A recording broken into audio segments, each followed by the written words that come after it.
تصور کیجئے وہ حالات جب آپ سے کہا جا رہا ہو کہ آپ نے اپنے بیٹے کو قربان کرنا ہے، ذبح کرنا ہے، اور آپ کو حکم دیا جا رہا ہو کہ آپ نے اپنی بیوی کو سنسان علاقے میں چھوڑ کر آنا ہے۔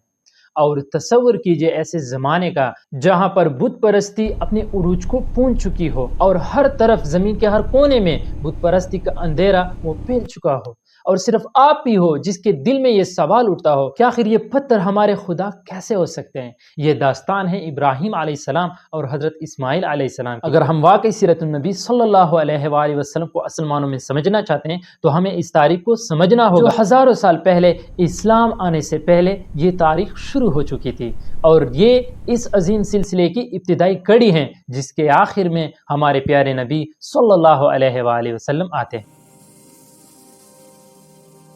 یہاں پر عرب مستربہ کے بارے میں ایک بات ایڈ کرنا چاہوں گا کہ حضور پاک صلی اللہ علیہ وآلہ وسلم جن عرب سے تعلق رکھتے تھے یعنی عرب مستربہ، ان کی نسل عدنان تک جاتی ہیں۔ تاریخ میں جب ہم ان کے آباء و اجداد کو دیکھتے ہیں تو یہ نسل عدنان تک جاتی ہیں۔ کافی علماء جیسے مولانا طارق جمیل صاحب اور دیگر باقی علماء بھی عدنان سے آگے بھی چلے جاتے ہیں، لیکن ہمیں جو ثبوت ملتے ہیں وہ عدنان تک ہیں۔ محمد بن عبداللہ بن عبد المطلب بن ہاشم بن عبد مناف بن قصی بن کلاب بن مرہ بن کعب بن لوی بن غالب بن فہر بن مالک بن نضر بن کنانہ بن خزیمہ بن مدرکہ بن الیاس بن مدر بن نزار بن معد بن عدنان بن عود بن حمیسہ بن سلامان۔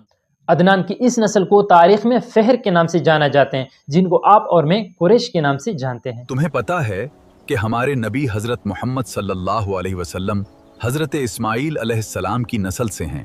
تو بڑھتے ہیں اپنے ٹاپک کی طرف جو کہ ہیں داستان ابراہیم علیہ السلام۔ اس کو سمجھنے کے لیے ہمیں جانا پڑے گا عراق کے شہر بابل یعنی بیبیلون میں۔ اس زمانے میں عراق کے علاقے کو میسوپوٹامیا کے نام سے جانا جاتا تھا۔ یہاں پر ایک شخص رہتا تھا جس کا نام تھا آزر۔ اس کے یہاں ایک بیٹا پیدا ہوا، اس نے اس کا نام رکھا ابراہیم۔ دیکھو ہمارا بیٹا پیدا ہوا ہے، خدا کا تحفہ، مبارک ہو، خدا کا کرشمہ ہے یہ۔ ابراہیم اپنے والد کے بڑے بیٹے تھے تو ان کا مقصد صاف ظاہر تھا کہ وہ اپنے باپ کے نقش قدم پر چلے، اور ان کا کاروبار جو کہ بت تراشی تھا، اور لوگ ان کی بہت عزت کرتے تھے کیونکہ وہ ان کے لیے خدا نعوذ باللہ بت بناتے تھے۔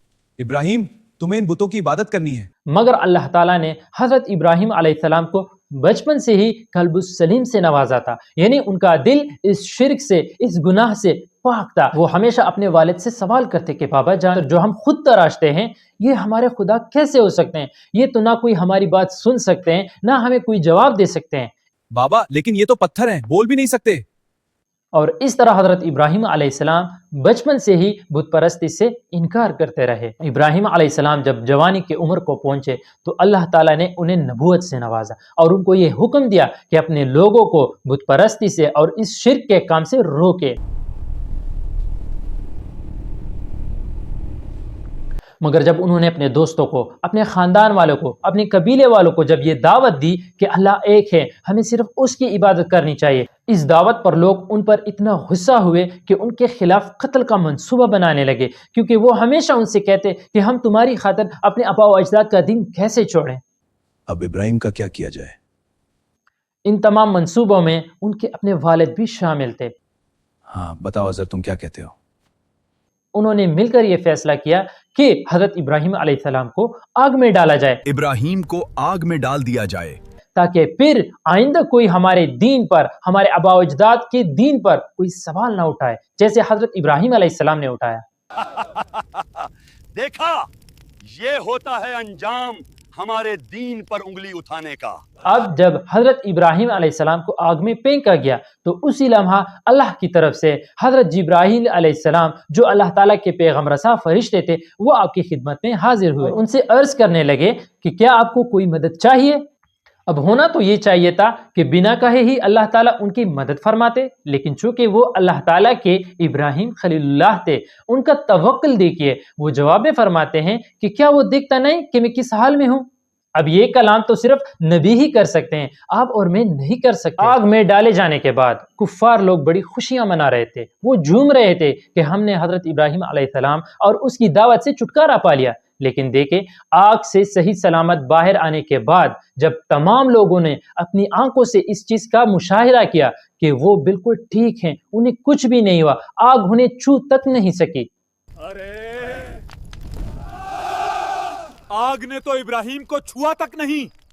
یہ معجزہ تھا، یہ معجزہ دیکھ کر انہوں نے اپنی آنکھوں سے دیکھ کر پھر بھی ایمان کی راہ نہیں اپنائی۔ آج 2026 کے زمانے میں آپ اور میں بڑے بڑے دعوے کرتے ہیں کہ اگر ہم کسی نبی کے زمانے میں ہوتے یا رسول اللہ صلی اللہ علیہ وآلہ وسلم کے زمانے میں ہوتے تو ہم ان پر جان نچھاور کرتے۔ اب دیکھیے یہ لوگ آگ سے باہر آتے ابراہیم علیہ السلام کو اپنی آنکھوں سے مشاہدہ کرتے ہیں لیکن پھر بھی ان پر ایمان نہیں لاتے۔ اس لیے اپنے ایمان کی حفاظت کیجیے اور اس پر اللہ تعالیٰ کا لاکھوں شکر ادا کیجیے۔ بہرحال اس وقت صرف ایک شخص نے ان پر ایمان لایا اور وہ تھے حضرت لوط علیہ السلام جو ان کے بھتیجے تھے، سوائے ان کے کوئی بھی اور ان پر ایمان نہیں لایا۔ اب ان دونوں نے اس شہر کو ترک کر دیا۔ تاریخ میں ان کا یہ سفر ہاران سے فلسطین اور پھر وہاں سے شام تک ہے۔ وہاں شام میں ان کی شادی حضرت سارہ علیہ السلام سے ہوئی۔ شادی کے بعد وہ واپس فلسطین آ گئے اور وہیں پر رہنے لگے۔ سال ہر سال گزر گئے لیکن ان کے ہاں کوئی اولاد نہیں ہوئی۔ حضرت سارہ علیہ السلام کے پاس ایک غلام تھی جس کا نام تھا حضرت ہاجر علیہ السلام۔ حضرت ہاجر علیہ السلام اس وقت شام کے بادشاہ کے شاہی خاندان سے تعلق رکھتے تھے لیکن انہیں قید کی سزا سنائی گئی تھی۔ تمہاری باتوں سے مجھے خطرہ محسوس ہوتا ہے، اس لیے تمہیں قید کیا جائے گا۔ جب حضرت ابراہیم علیہ السلام اور حضرت سارہ علیہ السلام کی ملاقات اس وقت بادشاہ سے ہوئی تو وہ ان سے بہت متاثر ہو گئے۔ انہوں نے قید میں رکھی گئی حضرت ہاجر علیہ السلام کو انہیں تحفے میں دے دیا اور اس طرح ہاجر علیہ السلام بادشاہی خاندان سے حضرت ابراہیم علیہ السلام کے گھر حضرت سارہ علیہ السلام کی غلامی میں آ گئی اور وہ ان کے گھر کے کام کاج کرنے لگے۔ اب چونکہ ان کی کوئی اولاد نہیں تھی تو انہوں نے اولاد کی خاطر رضاکارانہ طور پر حضرت ابراہیم علیہ السلام کا نکاح حضرت ہاجر علیہ السلام سے کروا دیا۔ حاجر بنت فلاں، کیا آپ کو ابراہیم بن آزر کا نکاح مہر مقرر کے ساتھ قبول ہے؟ قبول ہے۔ اور اس طرح تقریباً 86 یا 87 کی عمر میں جب وہ پہنچے تو ان کی پہلی اولاد حضرت اسماعیل علیہ السلام اس دنیا میں تشریف لے آئی۔ اب چونکہ سارہ علیہ السلام کی کوئی اولاد نہیں تھی تو اولاد ہونے کی وجہ سے وہ حضرت ہاجر علیہ السلام سے کچھ رنجش پالنے لگے۔ گھر میں اتنی ٹینشن ہو گئی کہ حضرت ابراہیم علیہ السلام حضرت ہاجر علیہ السلام اور ننھے اسماعیل کے ساتھ اس گھر سے نکل گئے اور سفر پر چل دیے۔ علماء کرام کی یہ رائے ہیں اور ایز اے مسلمان ہمیں بھی یہ ایمان رکھنا چاہیے کہ یہ سفر ان کے لیے اللہ تعالیٰ کی طرف سے یہ حکم تھا کہ آپ اس علاقے میں جائیں۔ جب یہ تینوں اس علاقے میں پہنچ گئے جہاں پر اللہ تعالیٰ نے انہیں حکم عطا کیا تھا تو حضرت ابراہیم علیہ السلام، حضرت ہاجر علیہ السلام اور حضرت اسماعیل علیہ السلام کو وہاں پر چھوڑ کر جانے لگے۔ یہ دیکھ کر حضرت ہاجر علیہ السلام کافی پریشان ہو جاتی ہے۔ وہ حضرت ابراہیم علیہ السلام کے پیچھے پیچھے بھاگتی چلی جاتی ہیں لیکن وہ آخر کب تک ایسا کرتی؟ آخر انہوں نے حضرت ابراہیم علیہ السلام سے پوچھا کہ کیا یہ اللہ کا حکم ہے؟ جواب میں حضرت ابراہیم علیہ السلام خاموشی سے اشارے کے ساتھ جواب دیتے ہیں کہ ہاں یہ اللہ تعالیٰ کا امر ہے، حکم ہے۔ ابراہیم، ہاں یہ اللہ کا حکم ہے۔ اب دیکھیں اس حالت میں اگر آپ اور میں ہوتے تو فوراً اللہ تعالیٰ سے ناراضگی اختیار کر لیتے اور شکوے کرتے کہ آخر میرے ساتھ ہی ایسا کیوں ہوا۔ مگر حضرت ابراہیم علیہ السلام کا توکل اور ایمان دیکھیے، انہوں نے وہاں پر سجدہ کیا اور چل دیے۔ جاتے وقت حضرت ہاجر علیہ السلام جو کہ ایک مومنہ تھی، انہوں نے کوئی بھی شکایت نہیں کی بلکہ کہا کہ ہمارے لیے اللہ ہی کافی ہے۔ سبحان اللہ۔ وقت گزرتا گیا، حضرت ہاجر علیہ السلام جتنا بھی خوراک کا سامان لائی تھی وہ ختم ہو گیا۔ اب خوراک کی تلاش میں وہ دو پہاڑیوں کے درمیان ادھر ادھر بھاگتی ہیں تاکہ حضرت اسماعیل علیہ السلام کے لیے کچھ کھانے کو کچھ پینے کو تلاش کر سکیں۔ یا اللہ، میری اور میرے بچے کی مدد فرما۔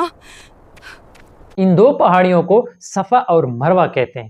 انشاءاللہ جب آپ عمرے کو جائیں گے تو جب آپ طواف مکمل کریں گے تو انشاءاللہ آپ صفا اور مروہ کے درمیان 7 چکر لگائیں گے جو حضرت ہاجر علیہ السلام کی سنت ہیں۔ الحمدللہ میں نے خود صفا مروہ کی زیارت کی ہے۔ اللہ تعالیٰ سے دعا ہے کہ وہ مجھے اور آپ کو بار بار اس کی زیارت نصیب فرمائے اور بار بار ہمیں حج اور عمرے کی توفیق عطا فرمائے۔ اللہ کا کرم دیکھے کہ ننھے اسماعیل جو زمین پر پڑے پیر مار رہے تھے اور بھوک اور پیاس کی وجہ سے رو رہے تھے، ان کے پیروں کے نیچے سے پانی کا ایک جھرنا جاری ہوا۔ حضرت حاجر علیہ السلام اس پانی کو روکنے کے لیے ارد گرد بند لگاتی اور ساتھ ساتھ یہ کہتی جاتی زم زم، یعنی ٹہر جا پانی، ٹہر جا پانی، زم زم زم زم. اور اس طرح تاریخ میں زمزم کا واقعہ درج ہوا. اب جب اس سنسان وادی میں پانی کا سلسلہ جاری ہوا تو آسمان پر پرندے بھی اڑنے لگے. ان پرندوں کو دیکھ کر دور آباد ایک قبیلہ جو قبیلے جرہم کے نام سے جانا جاتا تھا، انہوں نے ان پرندوں کو دیکھا تو انہیں اندازہ ہو گیا کہ اس وادی میں خوراک کی یا پانی کی کوئی ذریعہ، کوئی ریسورس موجود ہیں جس کی وجہ سے یہ پرندے یہاں پر اڑ رہے ہیں. اے جرہم والو، وہ دیکھو وہاں شاید پانی ہے. ہاں چلو دیکھتے ہیں. قبیلے جرہم کی ایک خاصیت تھی کہ وہ پانی کو سٹور کر لیتے تھے، انہیں ذخیرہ کر لیتے تھے، اور وہ اس طریقے کو بہت خوب جانتے تھے. وہ لوگ جب حضرت حاجر علیہ السلام کے پاس پہنچے تو انہوں نے حضرت حاجر علیہ السلام سے اجازت طلب کی کہ وہ بھی یہاں پر بس جائے. محترمہ، کیا ہم بھی اس پانی کے پاس اپنا پڑاؤ ڈال سکتے ہیں؟ اگر آپ کی اجازت ہو تو. اور اس طرح قبیلہ جرہم نے حضرت حاجر علیہ السلام سے اجازت طلب کی کہ وہ بھی اس پانی کے پاس اپنا پڑاؤ ڈال سکے. وہ اصلی عرب کے ساتھ رہنے لگے اور وہ اس قدر ماہر ہو گئے کہ وہ اصلی عرب سے بھی اچھی زبان بولنے لگے. کیا تم نے دیکھا ہے اسماعیل کو؟ وہ ہمارے بچوں سے زیادہ اچھی زبان بول لیتا ہے. ہاں، آپ نے ٹھیک کہا. اگلی قسط میں ہم اس سفر کا ذکر کریں گے جو امتحانوں سے بھرا ہوا تھا. بیٹا، میں نے ایک خواب دیکھا ہے تمہاری قربانی کا. اور جانیں گے کہ کیوں ہمارے دین اسلام کو دین ابراہیمی کہا جاتا ہے. یہ سیرت النبی کا 4واں ایپیسوڈ ہے. اگر آپ نے پہلی قسط نہیں دیکھی تو چینل پر جائیں اور پہلے 3 ایپیسوڈ دیکھ لیں تاکہ آپ بھی اس سفر کا حصہ بن سکیں، اس سفر میں ہمارے ساتھ بنے رہ سکیں. اس ویڈیو کو ثواب کی نیت سے جتنا ہو سکے شیئر کیجیے اور کمنٹ میں مجھے بتائیے اس ویڈیو میں کیا کمی بیشی ہے تاکہ ہم اس کو فلفل کر سکیں. اللہ تعالیٰ سے دعا ہے کہ وہ آپ کے رمضان کے جتنے بھی روزے ہیں وہ قبول فرمائیں اور عید کی فرحت نصیب فرمائیں اور آپ کے اہل و عیال کو آپ کے ساتھ خوشیاں منانے کی توفیق عطا فرمائیں. ہمارے چینل علم فلکس پر اس سفر سیرت النبی صلی اللہ علیہ وآلہ وسلم میں ہمارا ساتھ دیجیے اور ہمارے دوست بنیے تاکہ آپ بھی اس سفر کا حصہ بن سکے اور اس ثواب خیر میں حصہ پا سکیں. امید کرتا ہوں کہ آپ کو یہ ویڈیو پسند آئی ہوگی. اپنے پیاروں کے ساتھ، اپنے فیملی کے ساتھ، اپنے دوستوں کے ساتھ اس کو جتنا ہو سکے شیئر کیجیے. انشاءاللہ اگلے ایپیسوڈ میں ملاقات ہوتی ہے. والسلام، جزاکم اللہ خیر.